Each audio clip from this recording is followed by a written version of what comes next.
In my recent videos, I talked about combining images in Photoshop.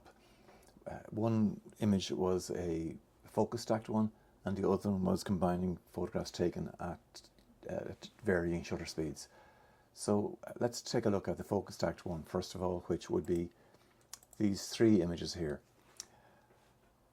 In this one, if I click into it and zoom in and wait for it to load, you'll see that the grass in the foreground is sharp, but the background is a little out of focus.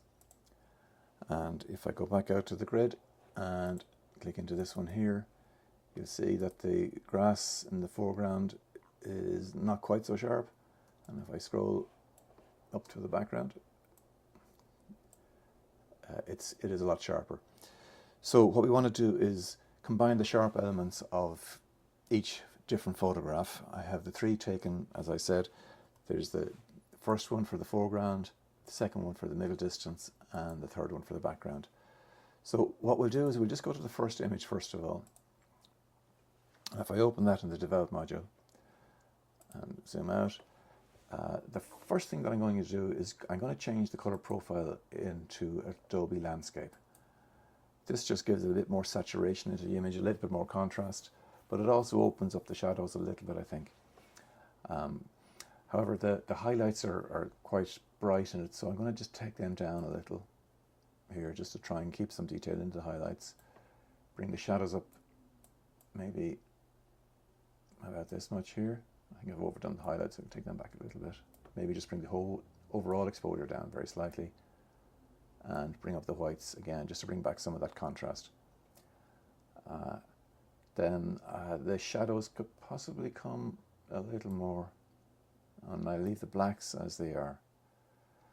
And I'm kind of fairly happy with that as it is, as a starting point.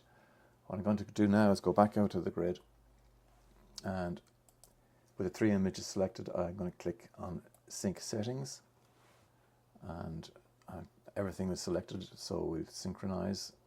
There's no masking on it, so we don't need to worry about that. And now you can see the three images have a similar look to them. They're all taken at the same time on a tripod, same shutter speed and aperture, so everything should be exactly the same apart from the focus. I'm going to right click now, and I'm going to go down to Edit In and come across and open as layers in Photoshop. So this will now bring them up in Photoshop. Just have to wait for the three photographs to load in together as three separate layers. Okay, now we have the three photographs here in our layers palette, and what I'm going to do is shift click so that all three are selected. Now these were taken on a tripod, so they should be in perfect alignment, but it was quite windy, so there could even have been very, very slight little movement, so it's no harm to just make sure they're properly aligned. I'm going to go to Edit and Auto Align Layers, and just click through on OK on Auto, and Photoshop will think about it for a little while and go through the alignment process. And you can see actually there's a very, very slight line on the side, so there was some little bit of misalignment in it. And then it's very simply just another question of going back to the Edit again, and this time Auto Blend Layers. And again, we'll just go with the default, click OK. And what Photoshop is going to do is it's going to create layer masks on each of the images. It's going to analyze them. It has analyzed them, and it has created a layer mask on each image.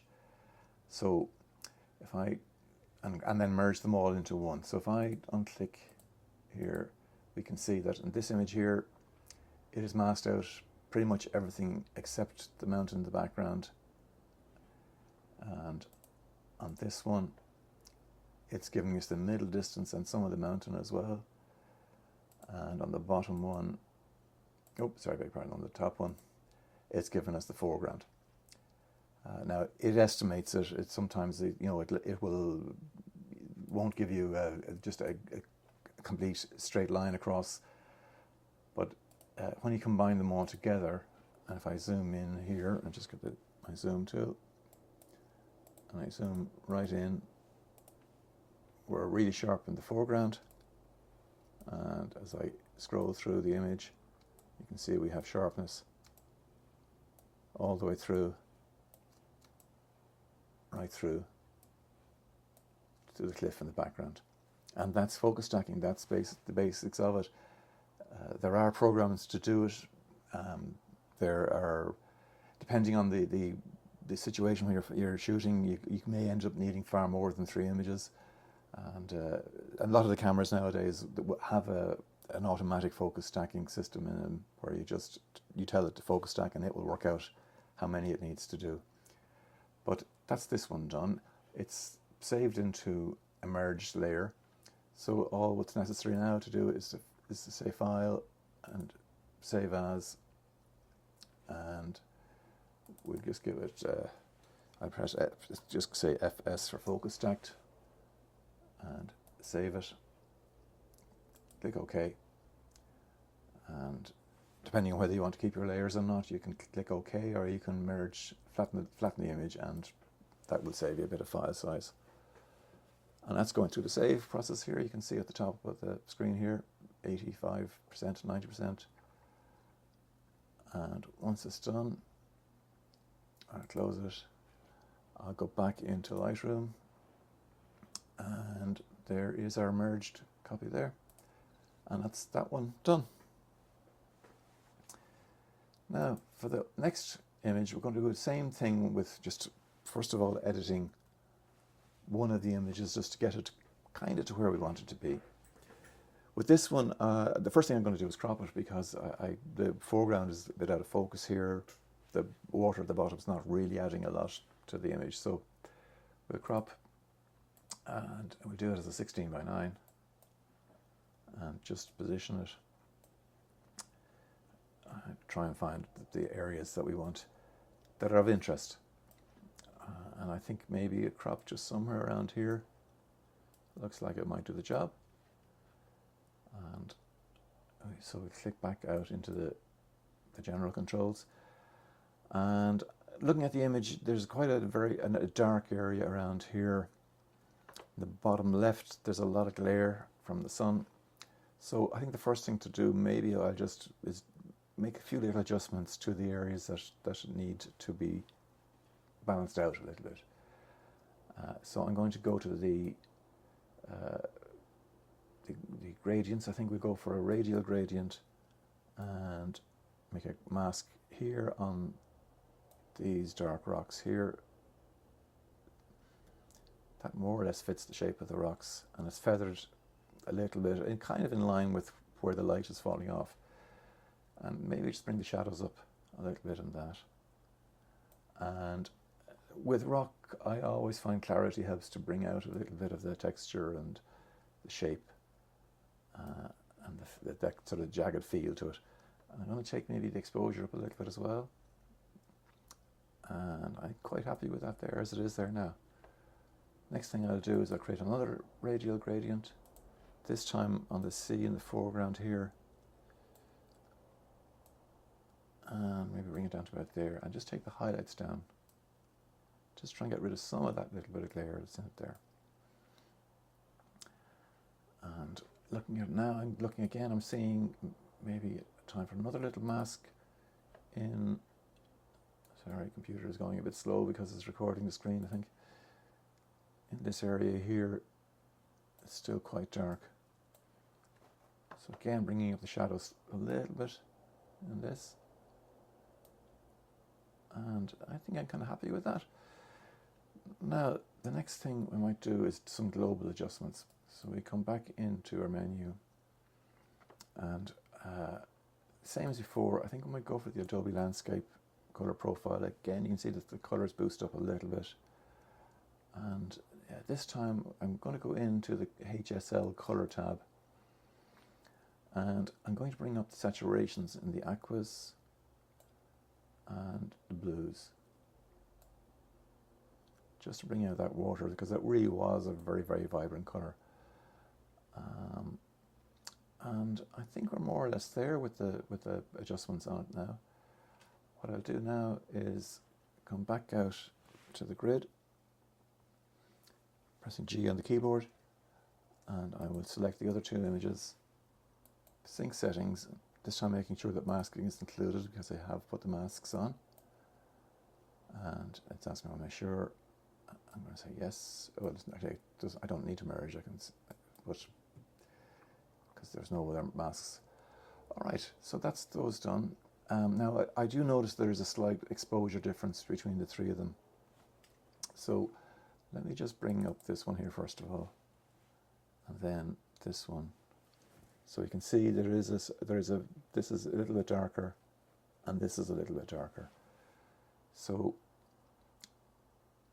just in the library module, we have some quick controls here.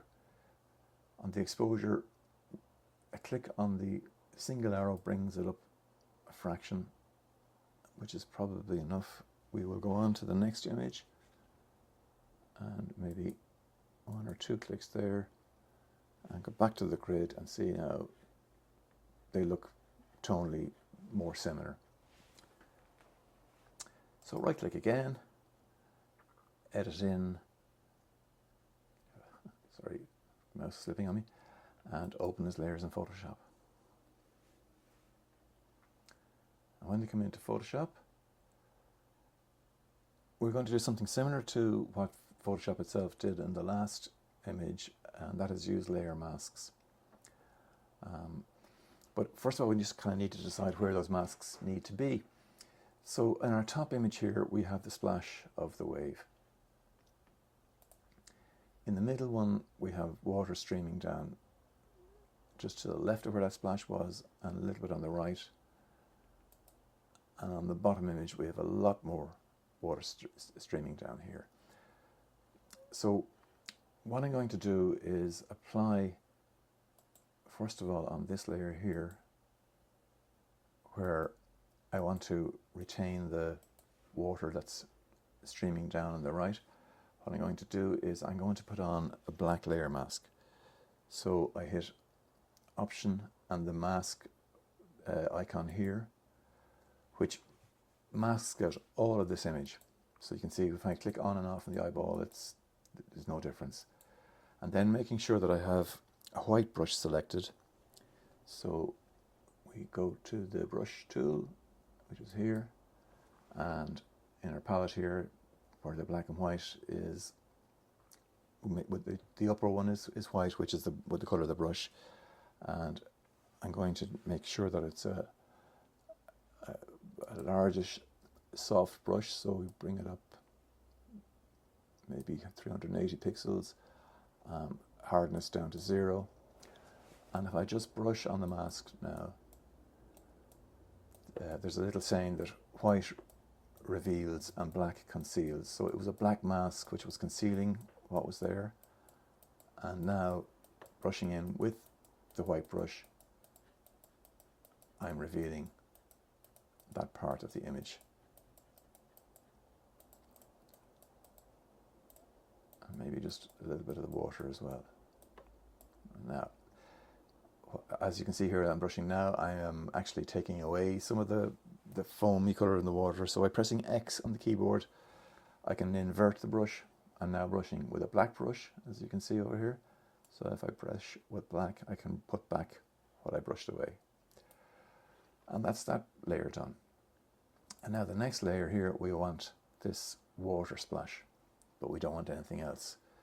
So just got to try and remember the area that we want to work on, and we put on another black layer mask, Option and the mask button, or Alt and the mask button if you're on a PC. And sorry, I've done it on the wrong layer, I have to undo that. So Command Z or Control Z, we need to put it on this top layer.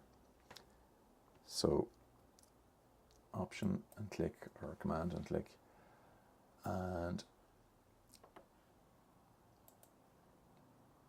on this layer now, I'm going to just brush in, sorry, change my brush to white. Okay, if I press D on the keyboard, that will set the default colors on the brushes, which is what we wanted to do. And again, I'm just brushing in the area of this image where I want the splash to show through.